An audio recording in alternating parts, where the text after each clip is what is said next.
Hello and welcome back to another wonderful episode of Press Play. I am your host, Derek Gerber, and today we are so excited. We've got David J., founder of Warm Welcome. How's it going, David? What's happening, man? Great, Derek. Thanks for having me. Absolutely. It's another beautiful Friday, our recording days. And today we are so, again, grateful to have you on the show. You are, I would say, one of the leading storytellers through visual mediums, as you've had a very long creative background that has led through many different ventures and founding startups and many other ventures that you've pushed through. So we're excited to uncover some of those today and follow your path along your journey. So I'd like to just introduce you to the audience. Who are you and what do you do? Well, I'm a startup guy, so I like to start companies and kind of live in the future a little bit.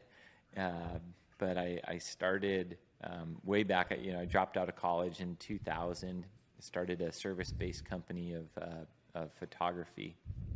Hit all the typical scaling problems, and then I started to get into software and build software companies. So that's the fast track of the last 20 years, but lots of bumps and bruises along the way.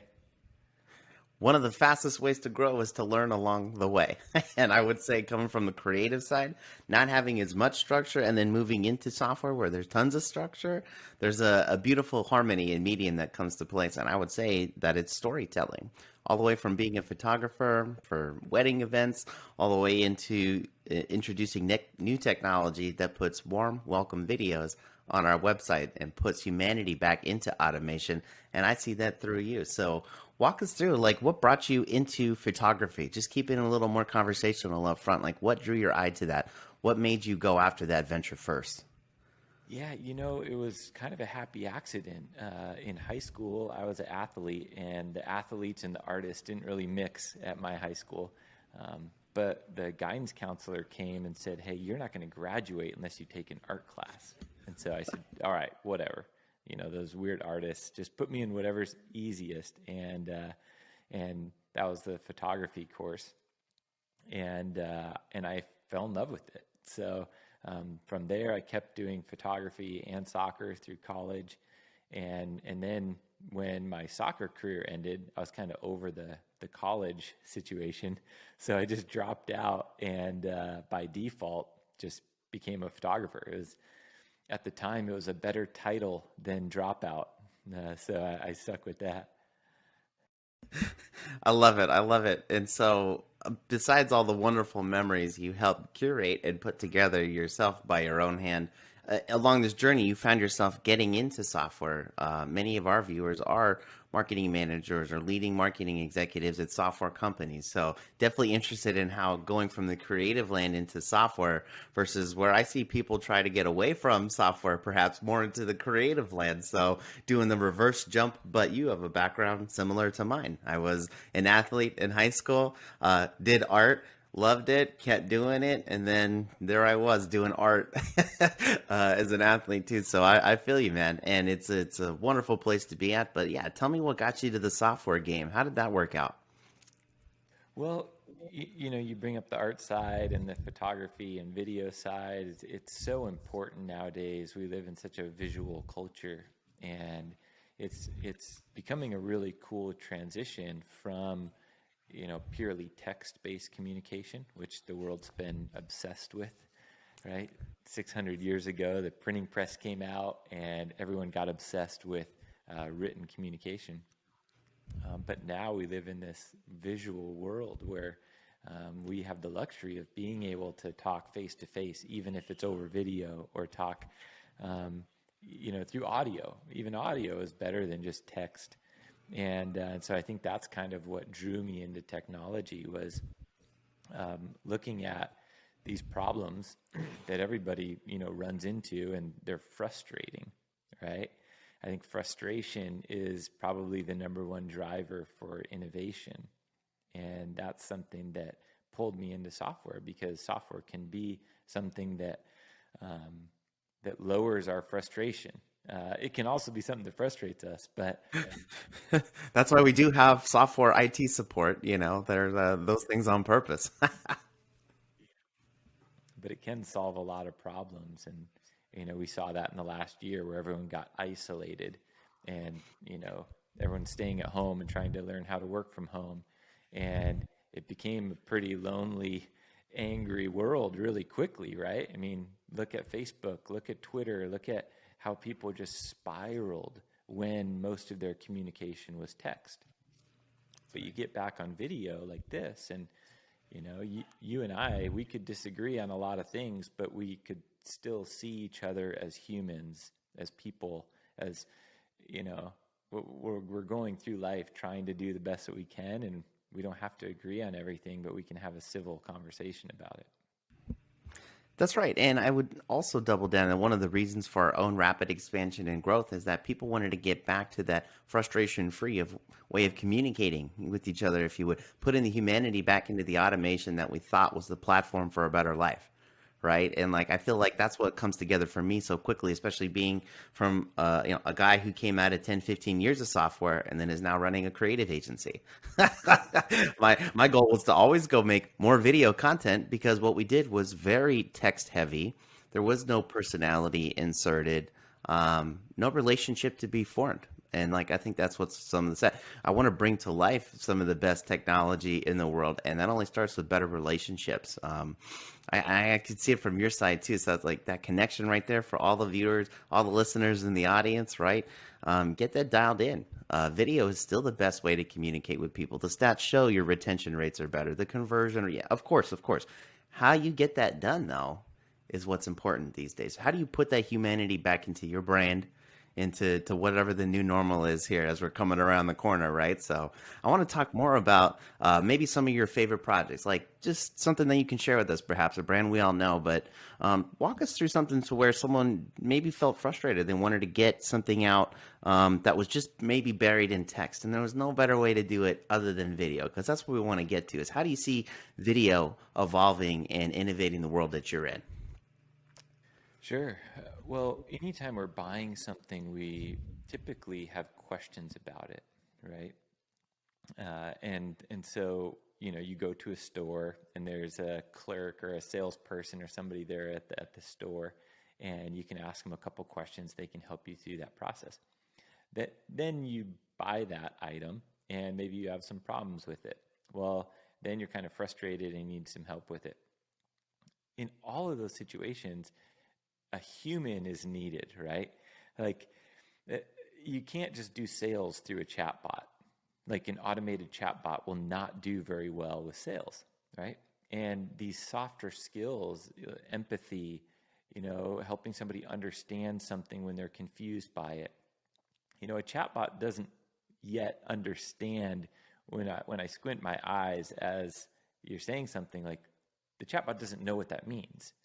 Right? It doesn't know that I'm confused or I'm not quite tracking with what's going on, but a human can understand that. Somebody comes in with a broken product.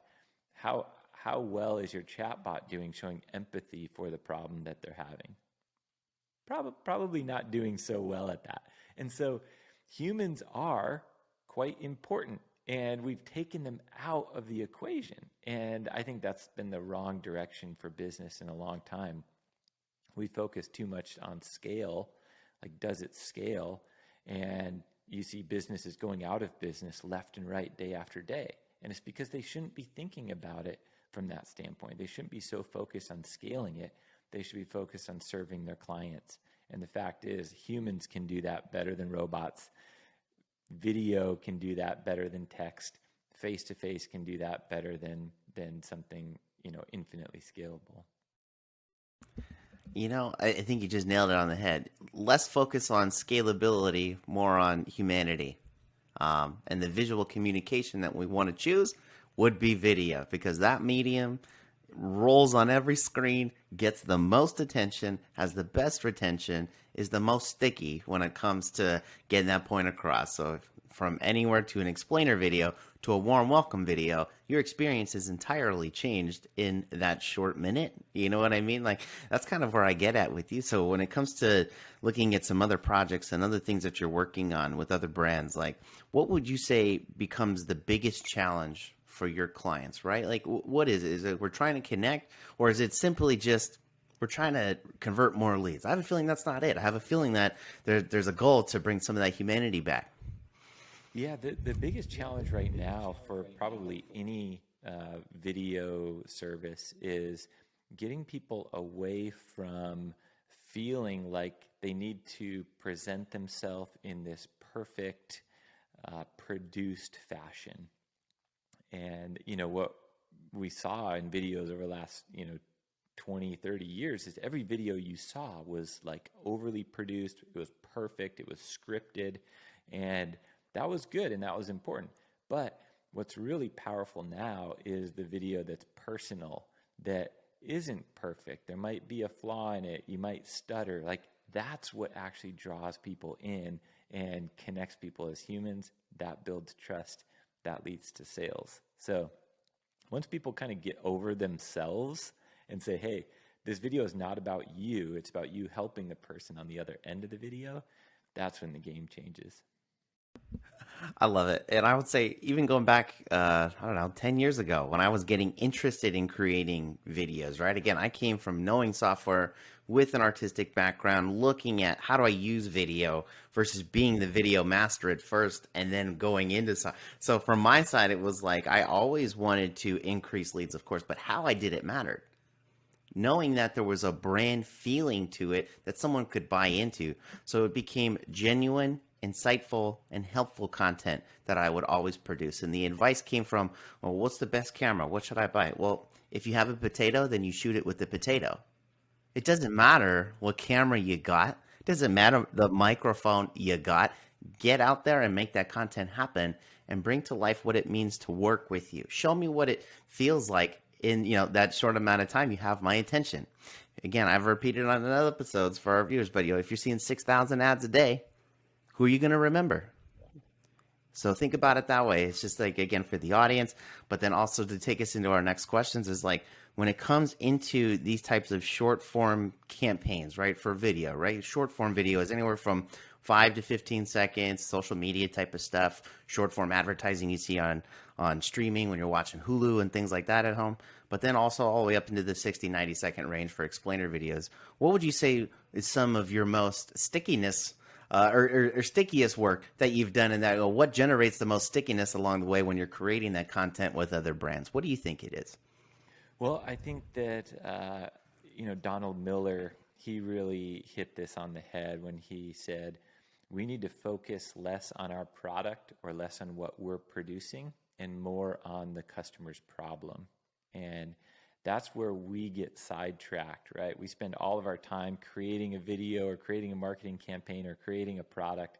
We think about it every single day. So when the client comes in, or the potential client comes in, we tend to talk about that. We talk about our product or we talk about whatever it is we're interested in. And if we can flip that around and talk almost exclusively about their problem, that helps us connect with them. That helps them really know that we understand what they're going through and that we're there to help them. And once again, nailing it. And it perfectly aligns even with our own 3 pillars, but awareness, education, revenue. Those are usually the biggest pain points for clients. But how we get there, that's the fun part. 50% science as to here's a generic formula that we know is what you need and what's going to work. But how we get that done in the visual medium, in the little box that we have here, how does that come to life? That's what I find so inspiring and fun at the same time. But you're right. Creating that connection to immediate brand awareness while generating brand loyalty without ever having to pick up the phone through a short form video is certainly the best way to go. And that is best practices for what everyone's doing. Again, the evolvement of advertising and marketing and sales isn't, again, trying to be too perfect and too polished at this point. That's not the look. It's like, what's it like to work with that brand? What's it like to build a relationship? So I know that my guy, David, is at this place and I saw a video of that. That's where I think it starts to go. And I do feel it's like, as we move into other complicated topics, there's AI and deep fakes and AI-centric created content for script writing, for voiceovers, and even video creation itself now. I find it interesting, but When robots get too involved, you again are removing the humanity from the entire war game we're playing here. And I feel like that's kind of a, I don't know, a weird general thing to say from like a war perspective by itself. It's like you're taking the humanity out of the entire chessboard, which makes no sense to me. So I love that you're saying that. And it takes me into is, what are you seeing on the innovation front as the cutting edge right now? How are you innovating with Warm Welcome, but then the other ventures that you have at the same time? What's coming around there? Yeah, we're trying to make it more simple to bring humanity back into businesses, specifically online. And you go to a store and there's a person there to greet you, right? You walk into the Apple store and there's somebody there to give you a warm welcome and say, "Hey, how can I help? Can I point you in the right direction? Can I answer any questions that you have?" You go to Walmart, it's the same thing. These big businesses have discovered that that's very effective. But you go around to almost every single website and you look at it, and it's beautiful and it's crafted perfectly and they've thought about the visuals, but the humans are gone. And that's what we need to do, is we need to change that and say, hey, now that everybody is selling through their website, or should be at least starting to think about that after this last year, it's like, if you haven't already gone down that road, you're a little late to the game. But we got to bring the humans back and make these human interactions possible right through the internet. And oddly, that's an innovation, when really I think it's where we should have started 10 or 20 years ago. But it's happening, and that's what Warm Welcome does, is it helps you greet your customers, interact with them in a relational way right there through your website. And that's what's amazing. It's almost like going back to the future, if you would. Just, hey, we're taking the same old concept of putting that warm welcome right up front and redoing it. Isn't it the innovation we needed? Well, as you go through life and bumps and bruises and the world changes overnight, I think that we go back to the basics on things. And I think that's kind of where the best I could describe with our clients, but also from what we've covered on this show and everywhere else you look, how do we go back to the basics and doing those things right? On other episodes that we've had, we've talked about the creative freedom that we have right now, which I also think is an interesting topic, is that with everybody looking to create what the new normal looks like, because we just came out of a super highly polished, everything put together type of land. Now everybody was sent home. You can't just go get live action shots again because no one was allowed in the building. All the crazy hurdles and speed bumps that we overcame together, right? Now it's back into, it's almost like, who can create the next viral thing without any direction? And again, if you were to rate it on the creativity freedom scale, I'd give everybody like an 8 or 9 right now. You could basically produce anything and somebody's going to watch it or form some cult around it, right, to make it the next hype. But what have you seen in terms of like trends towards that type of relationship with content? What are your thoughts? What do you see? Well, the type of content has become much more approachable, right? I mean, a year or 2 years ago, you probably remember the viral video of the newscaster who was doing an interview, and his kid walked in the back door and he freaked out, he didn't know what to do. Nowadays, that's like everybody every day, and so everyone's like, oh, hey, it's cool. Everyone's working at home. There's kids screaming. My kids are downstairs screaming right now. You might get a little preview of that in this podcast. Mine was just yelling outside the door now. I was checking my mic. Yeah. And that used to be such like a faux pas, like, oh my gosh, there's kids that scream. And now it's like, dude, we're all just humans, and there's kids and there's families. And so I think it's a beautiful change that's happened, where we've been able to, I would say, raise the bar on how we go about work, because it's becoming more integrated with our life and integrated with our family instead of separate from our family. That's so perfect, because we want to create content that fits your lifestyle, and the lifestyle has changed. Before, I would say people have argued for work-life balance, where there's a clear, nice barrier between what stays at work and what stays at home, and now it's just your life.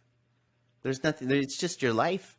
So if the kid is screaming and I still see 6,000 ads a day and it's the same old thing with no humanity, who are you to a screaming toddler? Come on, man. So I feel like I'm on the same page with you. It's just my life. How do I make content that fits your life when you need to find me to know that I'm there? That's like the really big storytelling part that I think gets glued together with this visual medium. Just showing that we are all people. We all got things. Life doesn't stop because you started a job. Like nothing like that ever works the same way again, I would argue. And so for the next decade, I think that we'll still see some adjustments coming out of the way work has changed. But what would you say about how your work life has changed, about how you're interacting with clients and their demands right now? Do you think it's pushing more towards a casual availability of personality, or is it more of the corporate approach? Say, hey, we're still here. You know, is there like a style that people are leaning towards at the moment that I'm trying to get at? Is it really trying to push towards that corporate branded look, or is it about accepting the humanity that we've all come to realize over the last year? What do you think it is? Well, I think there's value in both, but if I was to Great look answer. at a direction, I would say it's leaning pretty heavily towards uh, just real, authentic people doing business with other people. And whether you work for a big company and you're, on a sales team or a marketing team or customer support team, whatever it is, I would say it's still more important for you to interact as yourself, talking to another person who uses that product or is going to use that product, rather than trying to present yourself as the brand or as a company. I think more and more so, we're just seeing a, a distrust, a dislike, maybe lack of authenticity from bigger brands. And so they're having to work really hard to humanize their brand. And I think the best way to do that is just to liberate their people to be people and stop having so much bureaucracy, so many rules. So, it's like everyone's afraid to say the wrong thing and get canceled or, something like this. It's like, come on, like just be human, help the people that are there in front of you and get on with it. I thank you for that. You know, really just get on with it. Get to being you. Yeah, yeah. I see you got a fancy website. I see all the story. Great. What's it like to work with you? What's it like to work with David? What's it like to work with Derek? Derek has too much coffee, so that's one thing. I'll tell you that right now. But on the flip side of things, right? We're both chasing it. We're both trying to get at it, and we see these big names, these big brands, very big corporate brands trying to undo some of the corporateness that got them there, which is the strange thing to us. But the videos we've been creating, I can't mention these stories, but talking about payment technologies for some of your favorite credit card providers, I mean, even those videos aren't about look at us, we're so corporate and perfect. It's about, hey, trust us with your information and your data and go confidently make that purchase for your little kid using our secure payment technology. That's a completely different game than it was a couple years ago, where we said we have 128-bit blowfish encryption technology, like whatever words you've already lost me at within the first 7 seconds. That is not the vibe for making videos right now. And that's the interesting thing. Again, we've exploded in our own video growth, volume, and capacity, but everyone's coming to us because of the way we tell the story, the way we build the brand with you has been the genuine angle, less of that corporate. We need to have all 10 of these bullet points nailed down perfectly, all bolted down. It's more about, hey, the voiceover changes have reflected that. The animation style has reflected that. And then most importantly, the script itself. We went from all these acronyms into more casual welcoming speak. And that warm welcome thing always comes back as we're talking about those types of videos. So I love it. But as we're coming around the corner on this, what are you looking for in the future, in the next couple of years to happen? What do you see you doing yourself as the next innovation pieces come to life as we're returning to the new normal? But what's around the corner for you, and warm welcome? Well, what warm welcome is kind of changing the way video is delivered. And you've probably heard the term, the medium is the message. And we've had video content, whether it's short form, long form, personal, professional, whatever. And it's been delivered in kind of a broadcast way. Create a video, push it out.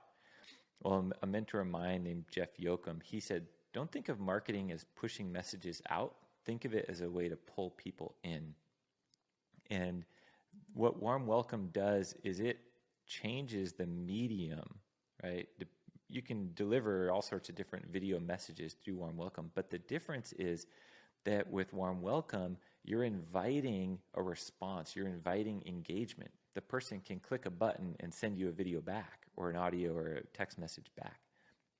That's very different from most of the way that video is delivered. Most of it is just content that you're broadcasting out into the world, where I think that's what's changing nowadays is video content is not just a promo piece anymore. It's an invitation into a conversation. So that's what Warm Welcome is doing. And it's still, it needs video content. It needs people like you that create the stuff, or, somebody from a business to create it. But the medium is very different. That's perfectly said. And again, yeah, marketing isn't meant to just overrun people and say, here's my message, jam it down your throat and make sure you remember it for me so I could get my CPM and ROI and whatever else, whatever fun acronym. There's about 5,200 of them. Yeah, I mean, just trying to get to that story, that invitation to create a relationship is best sought out with video. That's the way I'm going to put it. I got to know, just from your own personal side, as you're watching advertising and you're watching the world, take off again in the new normal. Have you had any favorite advertising or things that you've, campaigns, websites, things that are changing in front of you that you like the best? Is there one that you could share with the audience? Is there a brand out there who's doing it right? I don't watch any TV, and so I Good don't for you. see many ads. But and I'm even working to get completely off social media, and so I'm probably a bad one to ask that question to. But I would just say the more authentic, the more real, the better, and the more the ad is inviting the person viewing it to engage, not from a purchase perspective, but engage from I would even say like a philosophical or ideological perspective, I think is where we're seeing a lot of division, not necessarily in a bad way, but we're just seeing people want to support brands that believe, and the business and the people behind the business believe the same things. And, that's the way the world has gone. And we can fight that and say, no, it shouldn't be that way, or it should be that way. But the truth is that's the way it is. And so we've got to operate in that market. And so, there's a coffee company, Black Rifle Coffee, that, Yes. I'd never heard of them. And this gal I work with was like, oh, you got to get them. They're awesome.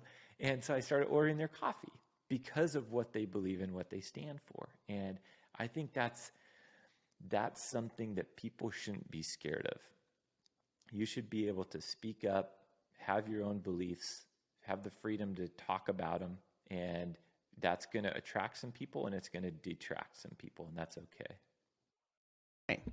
I would argue too that with so many different options available to us in the world, because of people buying things online, because of the interwebs and all the things in between, we really have the luxury at this day and age to pick a brand that most resonates with us because of convenience or luxury or capitalism, how deep you want to go, whatever. But we have that luxury to have options. And I think that's what's most important is 40, 50 years ago, not everybody in the world just had options. You had one type of brand and it sat there on the shelf next to no other choice. And now you go down the supermarket aisle, not that they're all restocked now, right? And you've got a million brands. You got a million different types of pastas and cereals. And like, that's just the way it looks online sometimes too, is all these choices. So as we're coming around here, one final thought for the audience. What would you share with the audience today? What would be the one thing that they could take away that matters to you most about what you do? Well, I don't have a quick answer, but I'll tell you what I'm doing, and that is I'm trying to sell one of my tech companies and move more into the physical space that I can do work with my kids. I have a 2-year-old and a 4-year-old, and I'm not going to let them just kind of jump on my lap during a podcast or certain meetings. Sometimes they'll jump in for a meeting, but but they can go out and build something with me. And so I want to go and build a little farm as a family and take them out every single day and show them that hard work is good. There's nothing wrong with that. Because I think that right now, a lot of people see work as something that divides the family, or the kids see it as something that takes mom or dad away. And for the next 10 years, I want to show my kids and work with my kids so that they see work as a positive thing. And they're not trying to escape it their whole life. They're just trying to find the work that they were uniquely gifted to do and then go and do it really well. So that's the kind of big right turn that I'm taking in my life.